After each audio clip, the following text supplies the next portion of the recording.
This is episode 58 of Off Script with Trish Glose, intimate interviews and fun conversations with interesting people. In front of my microphone today is Natasha Hopkins from the Rogue Grape. Hello. Hello. Thank you for being here. Thank you for having me. I just asked you what's your official title with Rogue Grape, and you said?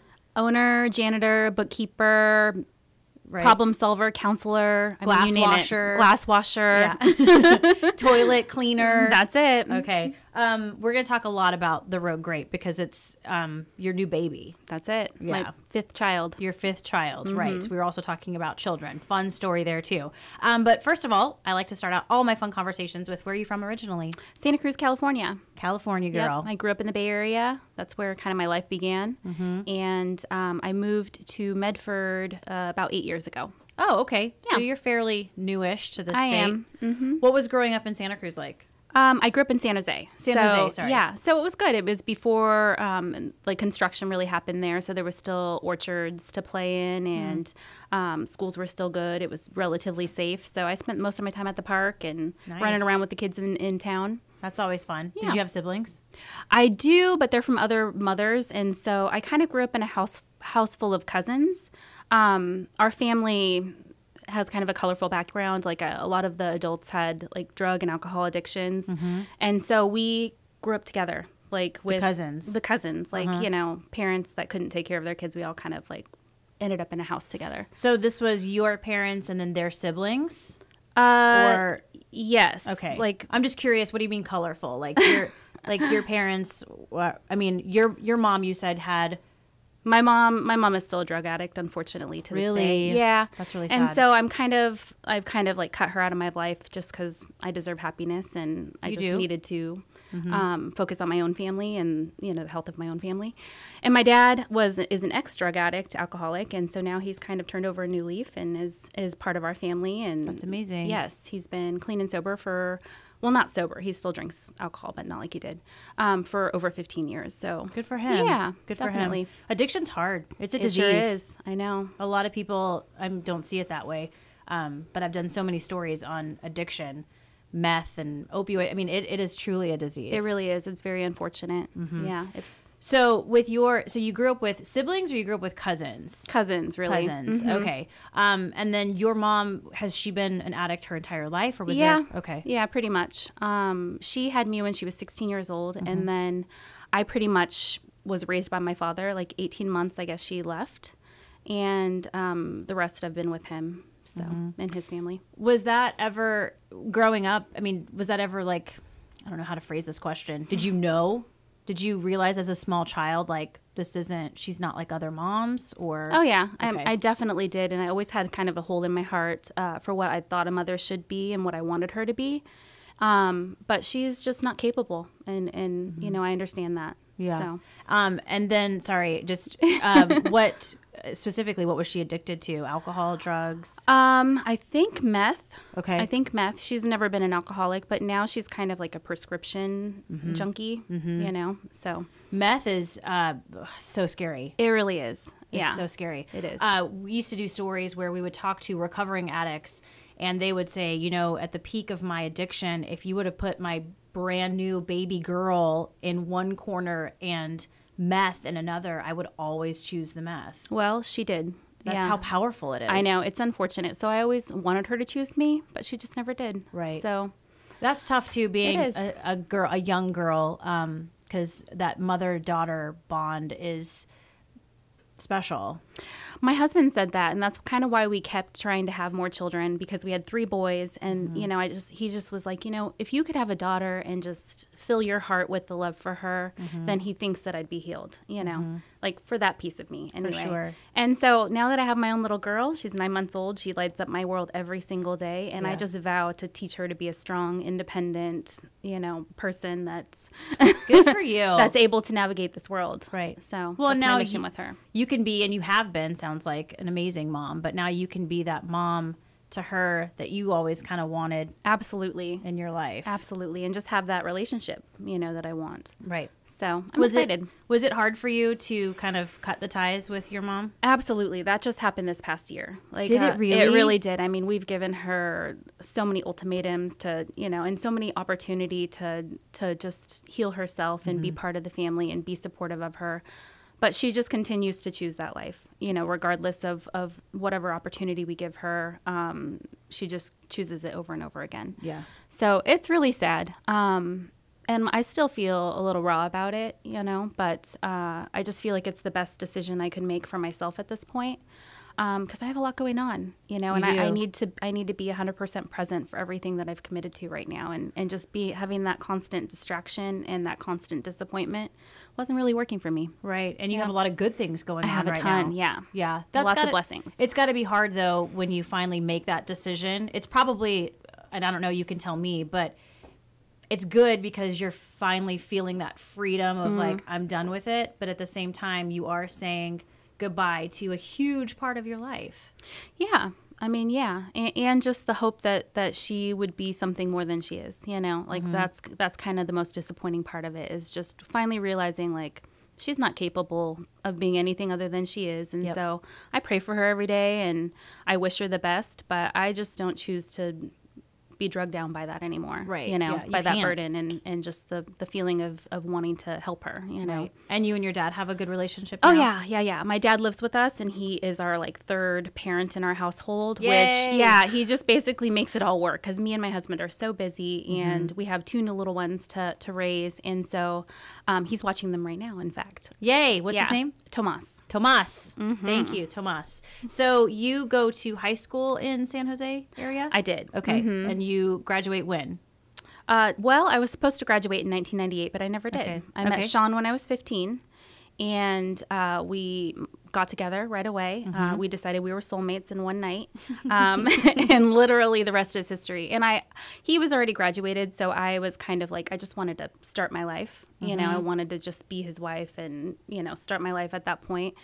And I think it has a lot to do with, you know, just trying to get out of the life that I was born into. I was just thinking that. It's like, that makes a lot of sense if you were just ready to go. I wanted my own family. I wanted to create my own family. I wanted my own home. I wanted my own husband. You know, I wanted to make it my way. And so I never graduated. Okay. So you guys got married at 18? I was 19. He was 21, 22. Okay. He was 22. And then you had a baby right away. Yeah, we had Sage. He's our first. He's 21 years old now. We had him. Is that crazy to think about? It really is. We had cocktails with him at Elements on Sunday.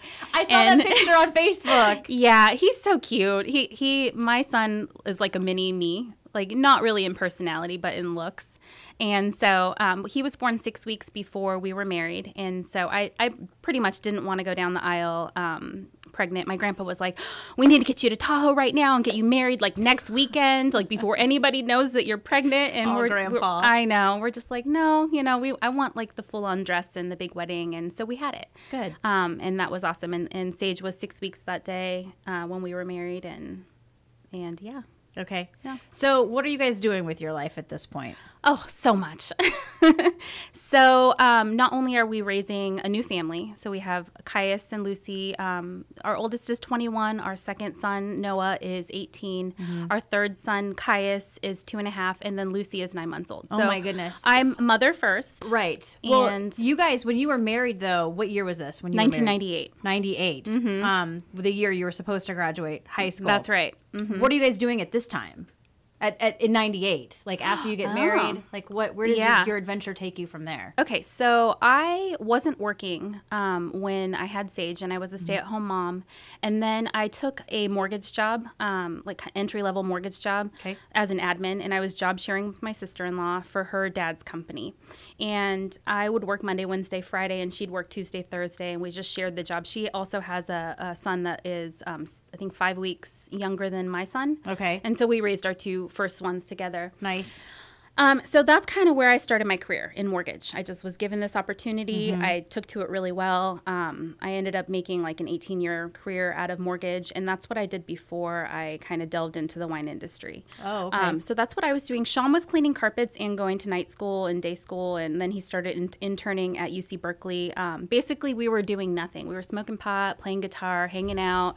I was going to college like half way. You know, I wanted to be a preschool teacher. While doing the mortgage thing too? Or? No, the mortgage thing came after Sage was born. Okay, yeah. okay. So no, when we found out we were having Sage. Smoking weed, hanging out. That's it. Yeah, pretty much. Just, you know, being young. He had a carpet cleaning company with his dad, so he was cleaning carpets at nighttime. And then also going to school, his dad was like, you're about to have a baby. You need to make a career for yourself. Like, IT is the way to go. So Sean went to a technical school. Okay. And pretty much took an internship that changed his life, and provided us the means to support our family. What was that internship?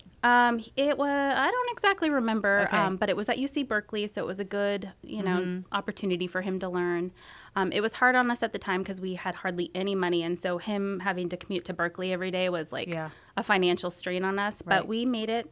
And it ended up launching into a really good job. And then, you know, he's pretty much grown from there. Isn't that funny when you look back? We were just talking about this the other day when I moved here from college, got the job right out of school, and struggled. I mean, because people are always surprised, but first-time reporters, first-time job, you don't get paid anything. I mean, we qualify for food stamps, and you struggle, and you look back, and you're like, how did I manage? You just put one foot in front of the other. Every day.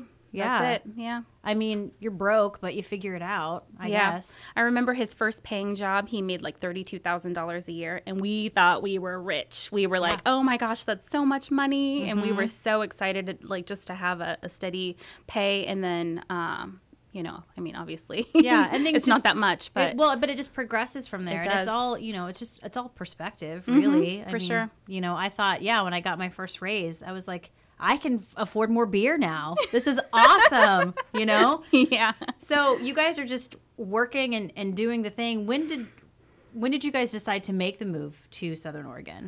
In 2010, we visited an old friend from Sean's high school years, and he was getting married in Eagle Point. And so we came up for a long weekend. We drove up on a Wednesday night, and then stayed Thursday through Tuesday.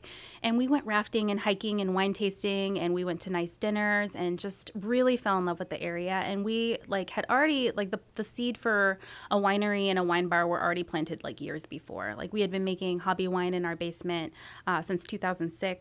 Okay. And so we wanted that life, you know, but in California, we'd never be able to afford it. We were both working our buns off, and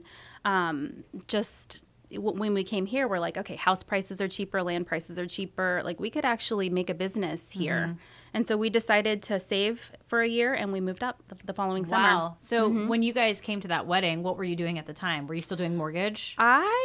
No, I was taking care of my kids at the time. Okay. I had taken a break from mortgage because my family needed me. Sean was traveling a bunch for his work, and somebody needed to be the stable one at home.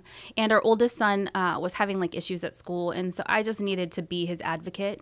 And so I quit and was just staying at home, taking care of the family at that time. And so where did this idea, I mean, obviously you guys were wine drinkers. Yeah. So was it something, how did you get into wine then, I guess? Where did that come from?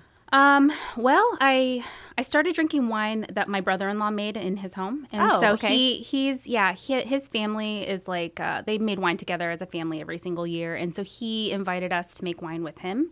And so we did. We made a California Cab, and we just kind of fell in love with the process. My husband kind of started geeking out on all the fermenting of things and really just got into that part. But I was really into the community of it and just making wine with, as a family. And it was just kind of a festive event every year. And so where were you guys making this wine? In the garage? Yes. Wow. Yep. In macro bins. Okay. And you got the grapes from someone and then just Yep, we'd wake up really early, we'd go pick the grapes, and we'd bring them back to my brother-in-law's house, and that's awesome. We'd all work together all day, and then we'd have a feast at the end of the day. How was the wine? Good. Yeah, really good. I mean, we won a ton of awards at amateur wine competitions, and it just kind of gave us the confidence in my husband's winemaking ability to take the plunge into the commercial world. Okay. So, yeah, it was good. We weren't the only ones that thought that. The first barrel we made on our own, we barrel tasted it, and by the time we barrel tasted it with everyone. We were so proud of our first wine, and then by the time we were ready to bottle, we had half of what we should have had. Yeah. But it was really good. I think that's the most fun though, is barrel tasting. Oh yeah. I mean, you feel super special when someone's like, "Do you want to taste out of the barrel?" I'm Absolutely. like, yes, please. Mm-hmm. So, what are you thinking though? You guys are making wine as a family. It's something that's fun for you, obviously. Mm-hmm. Are you kind of dreaming big at this point? Like, what could we do with this? Yeah, absolutely. Like we always talked about having a winery. We don't have a winery yet. Mm-hmm. We used a custom crush right now. And we talked about having a vineyard and a little like farm stand and all of that. So we would just kind of lay in bed. The thing that me and Sean have bonded over our whole marriage was really just dreaming about the next thing in life. Like, what are we going to do in 5 years? Like, well, wouldn't it be fun if we did this or that? And so that was one of the dreams, like laying in bed late at night after the kids had gone to sleep, tired of working mortgage. We lived in this little mountain town in the Santa Cruz Mountains. And we said, wouldn't it be super cool if we had a wine bar? And then it just kind of like grew. And then we started playing music at a wine bar in Capitola, California. In exchange for wine. And so we play on Thursday. You two were playing music? Sean plays guitar and I was singing with him at the time. Stop it. Yeah. And so they would just give us free wine to play and we would just play love songs on Thursday nights. And we considered it our date night. My dad would watch the kids and we would just kind of dream about having that. My heart is fluttering right now. Like what kind of love songs were you two singing? Like cover love songs. Oh my gosh. I Natasha, know. that's the cutest thing I've ever heard. It was pretty fun. Has he played guitar his whole life? Oh yeah. Okay. Oh yeah. Mm-hmm. So when you said playing guitar and smoking weed in Berkeley, you weren't kidding. I wasn't kidding. Okay. No, I was really serious. Have you been a singer your whole life? No, just since I met him. Okay. I mean, I've always enjoyed singing and I was in the choir as a kid and whatnot, right. But I'm definitely no Mariah Carey, like you said earlier. I told her earlier, I tell everybody this, it's my stupid reporter joke, but with microphones like this, I tell everybody don't get too on top of it. Don't Mariah Carey the microphone. You just kind of want to stay back a little bit. Mm-hmm. God, that's funny. So you guys were singing in wine bars. That's it. Okay. Yep. And dreaming about having our own wine bar someday. I love this. Yeah. How old were you then? Like 26, 7, 8 maybe. Mm-hmm. Like during dreaming big that time. Though. Oh yeah, absolutely. I mean, that's like I said, that's what we bond over, our dreams, and so now in our 40s, we're like making it happen. I love it. So this is all kind of leading up to you guys come to Southern Oregon and really fall in love with this place. Mm-hmm. And at the time, that was, you said 2008. 2011. 2011? Yeah. And at the time, I mean, we've got wineries here, but nothing like it is now. No. I know. We visited the downtown and we're like, what a cute historic downtown. This is a perfect place for a wine bar. Like this town could be awesome. We just saw the potential in Medford. And, we fell in love with the vineyards in Applegate. We originally wanted to live in Applegate, but we ended up finding our house in Medford and then moving to a farm in Rogue River. Okay. So, yeah, we just love the area. It's so pretty. So you move up here in 2011. And how old are your kiddos at this point? Sage was probably 13 and Noah was 11. Okay. Mm-hmm. And what are you doing? You move up here, you save up for a year, and you move up. And what do you guys do for work when you get here? Well, Sean already worked for a Spanish company from home. And so he basically had to travel to South America a bunch and to Europe. And I was a stay-at-home mom at the time. Okay. And so I didn't really have a job until then. We were like, okay, we need to start like aggressively saving so that we can do some of these things that we want to do. Yeah. And that's when I took on another mortgage job, here locally with Brian Case, Guild Mortgage. Yay, little shout out there. Little shout out. So then how did this wine bar, because looking at where you are now, I mean, these dreams are now reality. Yeah. So when did you start actively pursuing this wine bar? Well, when I had I had planned on going back to mortgage when I was pregnant with Caius. Okay. And I ended up realizing that I wasn't going to have life balance. This is all complete. I thought I was going to have more life balance with this whole wine bar thing. But anyway, I'm stepping ahead of myself. You're good. So while I was a stay-at-home mom with Caius, I started business planning. And I just, kind of realized that I'm not a great stay-at-home mom. I end up wanting to do something for myself. I just like having a job. Yeah, you're normal. Yeah, I just kind of went from, working and being successful and being really good at something to being at home, doing everybody's laundry, cooking and cleaning. And I just didn't really find joy in it. I found joy in my son, but not really it wasn't enough. Right. You know, it's interesting you say that. I have friends who do both. They are stay-at-home moms, and then they have friends who are there for their kids as much as they can, and they're full-time moms, and they're killing it. Yeah. So, and the stay-at-home moms are killing it too. Totally. And so I just, you know, I don't think one is any harder than the other. But there is this weird thing with people who are like, oh, I'm choosing to stay at home with my kids. And it's like, oh, you just sit around and hang out all day. No, it's so much more than that. It's a lot of work. It is, yeah. And kids are really taxing. You know, they test all of all the patience that you have in your core, and, you know, also bring as much joy as you've ever felt in your life. So it can be difficult. Right. I have a friend who, she posted on Facebook a while back that she accidentally threw in like a poopy underwear pants situation into the washing machine. Oh boy. And it was like hashtag worst mom ever. And I'm just like, you know what? They're alive. They're breathing. You're feeding them. It's fine. Motherhood has nothing to do with having like the perfect dinner and clean clothes all the time. It really doesn't. Are your kids happy? Are they safe? Are they healthy? You know, can they function in society? Yeah. Done. I'm good at my job. That's it. So, but you yourself, you wanted more. I did. Yeah, I did. And so I didn't know Lucy was going to come at the time. But when I started the whole plan for the Rogue Grape, I had Caius. And so I thought, oh, you know, I can do this and take care of Caius. And then like in January, right after we got funding, I found out I was having Lucy. And I was planning on having a second child to grow up with Caius and to try for my female. I just didn't know it was going to happen that soon.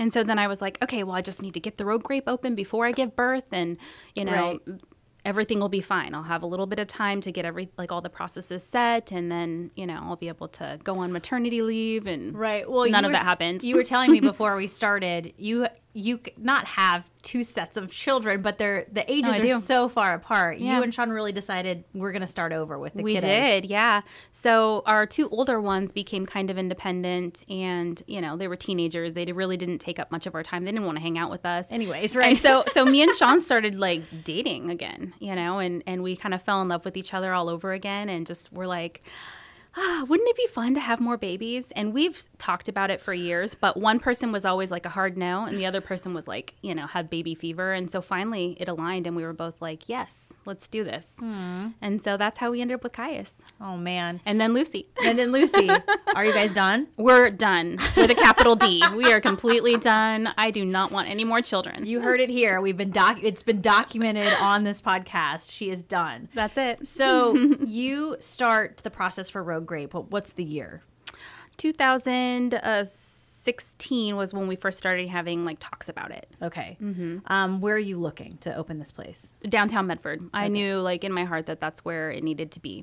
Okay. Yeah. So I know just from hearing from friends who own businesses about the process. What was it like for you?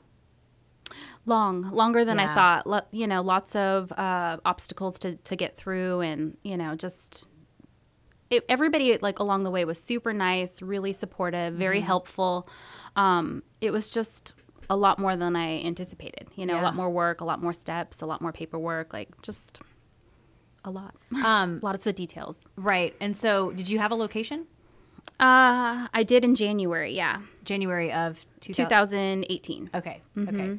And it's the same location you are now. Okay. So this is in downtown Medford. I believe this used to be the old like Jackson County Democrats headquarters. Is that right? I think it was. And it was also like an AA meeting building, which is kind of funny. That's a little ironic. Yeah, it is. But when I took over the lease, it was like an online marketing company. Okay. And so it really was like office-y inside. There was like drop ceilings with fluorescent lighting and no kitchen. The bathrooms in the back were really terrible. There was a lot of things not up to code, and so we just kind of renovated the entire thing and made it someplace that we'd want to hang out. I mean, you really did. Just hearing what you described there and now knowing what it looks like now, what kind of work did you guys have to put into this place? New floors, new drywall, plumbing for the bathrooms and the kitchen. You put in a kitchen? I put in a full kitchen. That was a little office space before. Wow. So hood, stove, oven, flat top, like refrigerators, lighting. What else did we do?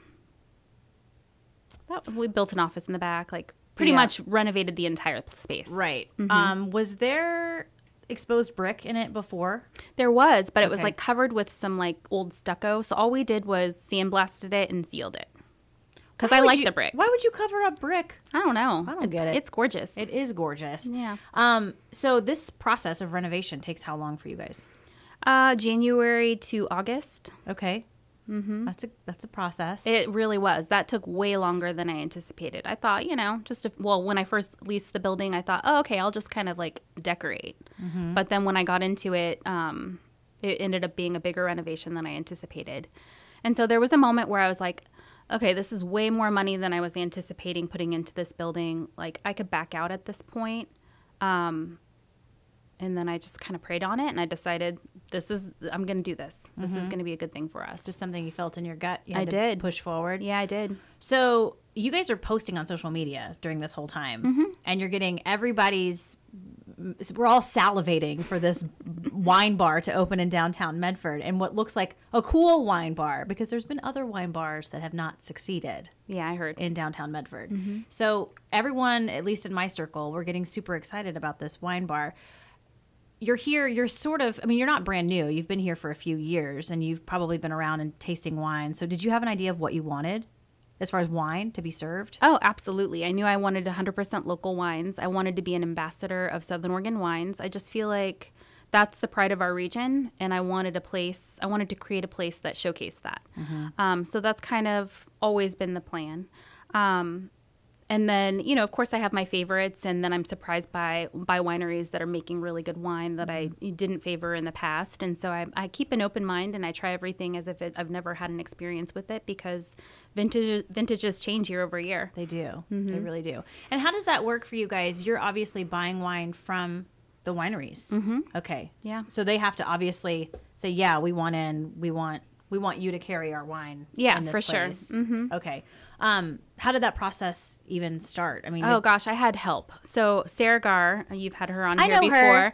I was really pregnant, and I had an aversion to wine, so I couldn't even taste and spit. And so I just couldn't trust my palate at all. And she curated the entire wine list for us to get from the get-go. She's told me the story. Yeah, she did such a great job. She went around and tasted on our behalf and really came up with a cohesive menu for us as a starting point.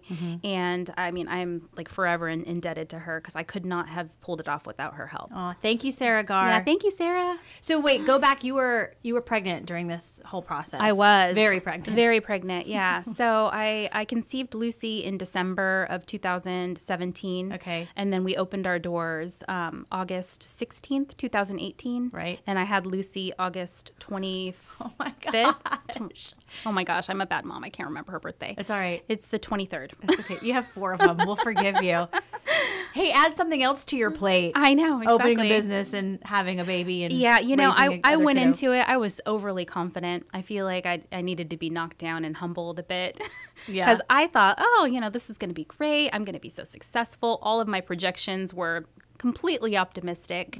And I thought, like, okay, it's no big deal. I'm going to totally be able to raise these 2 children and run this wine bar. And I'm doing it, but... Yeah, you are. But at the same time, it's definitely more challenging than I ever thought it was going to be. Like a boss. Did you ever think when you were folding laundry at home that this is what you'd be doing right now?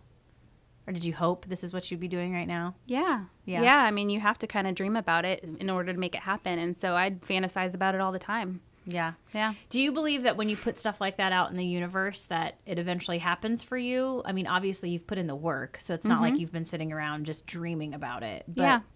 I think either you do it or somebody else does it. I feel like when like a new idea comes and you kind of start manifesting about it, either you do it or you're going to hear about somebody else that's done it. So, yeah, I mean, a huge part of following your dreams is living it in your head before it happens, like imagining the smallest detail, imagining what your life is going to feel and look like. Of course it may not always be right, but you know, that's where it starts. And that's what gives you the motivation to do all of the little steps along the way to make it happen. And it sucks when you hear and see someone else doing your dream. Yeah, it's true. Yeah. Yeah. And that was the moment that I had when I decided to move forward. You know, after I realized it was going to be way more expensive than I ever imagined. I was having another child. And I just thought to myself, if I don't do this, somebody else is going to do it. And then I'm going to regret it for the rest of my life. I'm going to be like, well, what if I had done that? Totally. So I had to do it. You did. Yeah. And you're doing it. So you guys opened the doors in August. Yes. Okay. How was business at first? Crazy. We were not prepared. I had the wrong staff in place. I wasn't really capable of working. I was too pregnant. So the first day I tried to be behind the bar, but I was humongous. I was a week away from giving birth and I was just in everybody's way. It was kind of comical. Well, your belly was in everybody's way. Yeah, exactly. And so it was a bit of a mess to begin with. Just all over the place. Like our prices were off. Like we were too expensive. We've just had to adjust a lot of things. And so in the beginning, it was really hard. But then also, I open my doors, 10 days later, I give birth to Lucy. And then a week after that, I have to go back to work, which was heartbreaking. I didn't want to go back to work. I didn't want to leave Lucy. But, I didn't have my processes down at that point. So I had to. It was that is heartbreaking. Sad. It was very sad. Yeah. Yeah. What were you hearing from people in the beginning about? They liked our space, but we didn't have any art on the wall because I just never got around to choosing that piece of the project. And my prices were too high to begin with. That's kind of what I heard. They liked it. We needed more food. I think some of our servers, people complained about some of our servers not really being wine-centric servers or even passionate about wine in general. So I learned that lesson, that's more important than skill. Well, kudos to you for hearing that and making changes. Yeah. I think a lot of business owners are like, hey, it's my place. I'm going to do what I want. No, I mean, you can't survive that way. No, you can't. And I have a servant's heart. I want people I want to give them a good experience. That's truly my intention. And so when I hear of ways that I can make things better, I try, especially if it makes sense. I mean, of course I can't. People tell me, oh, you need to move the furniture or you should have this other furniture. And of course I can't do all of that, but that's when you can tell them to just go drink your wine. I'm just like, yeah, okay, well, I'll think about that. Deal with the couch that's here. And now you guys you put in that kitchen and you're putting it to use now. Kind of. So since so it's been a few weeks. So our chef left suddenly and unexpectedly. And so that week was probably the hardest week of my business. Yikes. I know, because we had put so much money and time and effort into marketing materials to promote him as a chef, promote his menu.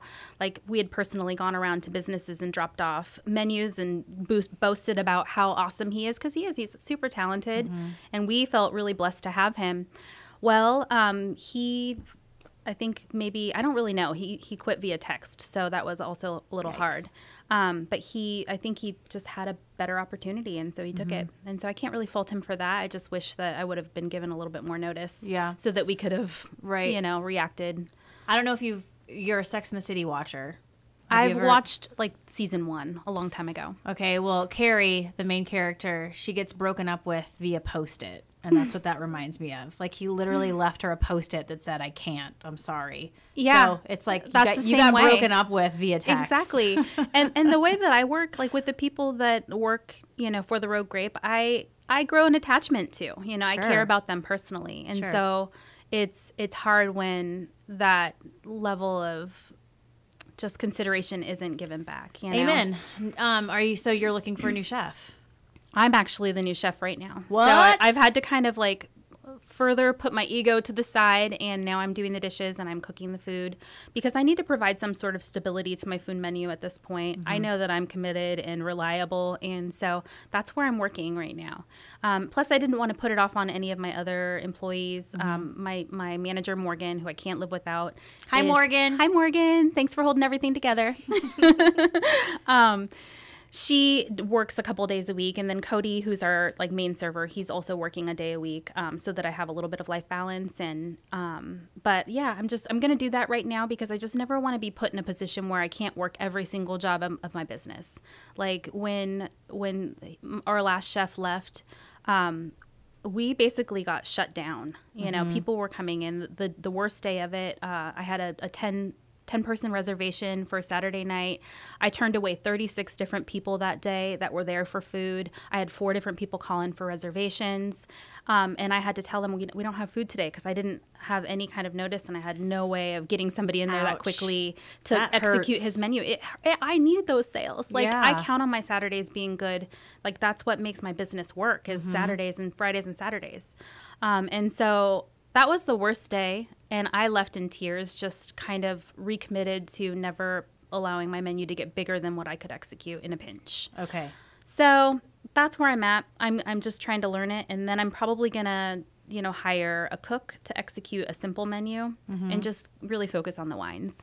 There you go. Yeah. There you go. Well, I was just gonna say we could throw something out. I don't know if there's someone listening, but maybe that right person can come along. That's right. That'd be awesome. And work at Rogue Grape. And I saw, because we're Facebook friends, and I saw something the other day that, you were having some struggles with this. Do you still feel like you're in the right spot? Absolutely. Yeah, I still feel hopeful about the future. The numbers show that we're growing month over month. Good. So, even when you have like hard moments where you feel like everything's falling apart and that you made, bad choices or invested in the wrong person, I still feel like the Rogue Grape is the perfect part of the community. I think it's a good asset to our community, and I still feel 100% convicted. I know what you're saying. I know what you're saying. I still feel 100% sure that I made the right decision. Absolutely. Yeah. I knew exactly where you're going with that. Well, I love the Rogue Grape. Thanks. And I love that it's in downtown Medford. Me because too. I've always loved downtown Medford. It's always had a special place in my heart. And I like local businesses, and I like to promote local businesses, especially those that serve wine. So thank you. Yeah, my pleasure. No, my husband and I have been several times, and we just love it. We absolutely love it. Thank you very much. And the variety of wines that you carry, you can buy a bottle there. I love everything about your business. So tell everybody quickly the hours. Not quickly. You don't have to go quickly. I'm thinking I'm on live TV right now. The hours that you're open. Okay, so we're open Monday through Wednesday, noon to 8.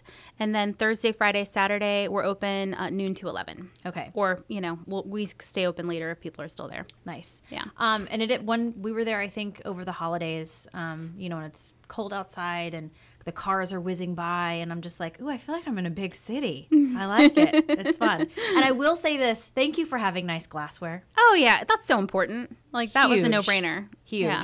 Well, I know not a lot of people are big on glassware, but I am. No, it gives the wine the vessel to shine. Nice. Good one. I need to quote myself with that. You do. Yeah, put that up somewhere in Rogue Grape. All right, Natasha Hopkins, we're going to wrap up just a little bit. I think I prepped you on my final 3 questions. Okay, best advice you've ever been given? There's always going to be like 10 different people in between your point A and your point B, and you just have to kind of struggle through it. And then I'm also going to give advice for parents out there. So have the conversations with your kids before they become relevant. So sex, drugs, morals, like give them a foundation before it becomes relevant. Because once it becomes relevant, they stop listening. Yeah. So those 2 things. So you mean before, like, teenagers and, sex is in the air with teenagers, have that conversation when they're young. Little. Yeah, exactly. When they're still what kind listening. of conversations? Well, with my first 2 boys, we had conversations about, just our values, like marriage and sex and, children and all of, like, basically the birds and the bees kind of conversation, drugs, the reality of that. And just like our personal beliefs. Right. Yeah. We have a 20-year-old, and we talked about drinking. I mean, when he was in middle school, and not necessarily glorifying it, but also not making it a big deal. Yeah. And letting him know that alcohol is always probably going to be available to you, and it's going to be up to you whether or not you want to drink it. And he's 20, and that's not an issue. So, and it never has been. So I think you're absolutely right. Yeah. Have those conversations. Totally. When they're listening to you. Exactly. Because you're right. When you start to say clean your bathroom, they don't listen when you say clean your bathroom. No, they don't. Okay, if you ever left this place, Southern Oregon, what would bring you back here? What would you miss the most? I'd miss the wines, of course. But I'd also miss the 4 seasons. I love the snow and the spring. The spring is my favorite time of year. The long growing season in the summer and the fall. Just the 4 seasons. Same. I know we do. We actually get seasons here. Yes. Most years. Yeah. Most years. There was something I saw on social media that even in Oregon during the day, it's like winter in the morning and then spring mid-morning and then summer in the afternoon and fall at night. It's so true. It is very true. And then final meal, final drink. What would that look like? Well, I love soup. It's my comfort food. Really? I love making soup. I love eating soup. And so my favorite soup is pho, which is Vietnamese noodle soup. Yes. And I love it. I love it so much with a glass of rosé. Fantastic. I just had a glass of rosé at the Rogue Grape recently. Which one? I had the Cliff Creek. Oh. It's pink or something? Pink wine. It was good. Yeah. My Very current nice. favorite rosé right now is the Del Rio rosé of Grenache. Okay. I love it. It's so yummy. Right? That one's my favorite rosé on the menu. What are some of your other favorite rosés that have come out in the last couple of years? I mean, everybody, I feel like not everybody, but there's a lot of wineries right now making fantastic. Absolutely. rosés. Our rosés are so good. Irvine and Roberts rosé of Pinot, I love a lot. I love the Awin rosé, of course. Got to give a plug to my husband's winery. And then which other one? I had a Schmidt rosé recently. I think it's their 2017 or 18 rosé, and it just has a little bit of residual sugar, so it's kind of a good wine for people that don't prefer a drier style rosé. So that was good too. Right. Yeah, I think those are my favorites. Okay. So of course, Quaddy's rosé too. Oh, of course. That's so good. Of course. Yeah. No, there's so many. It's hard to choose. It really is. Yeah. So, well, thank you for being here. Thanks for having me. Thanks for sharing your story about your mom. I don't know if you were I wasn't ready. really planning on that. Sorry. Well, it just happened, and I came here with the intention of just laying it all out and being my true self. Well, good. Thank you for being your true self, and thank you for sharing that, because I know addiction affects a lot of people and a lot of people here. So thank you for sharing that story with us. No problem. If you're listening to this podcast on iTunes and you like it, please subscribe, rate, and review. It helps other people find us. We're also on Google Play. And you can check out the video portion of this podcast at ktvl.com. Just click on features and then off script one more time. Natasha Hopkins from the Rogue Grape in downtown Medford. Go visit and say hi. Yes, please. Thanks for being here.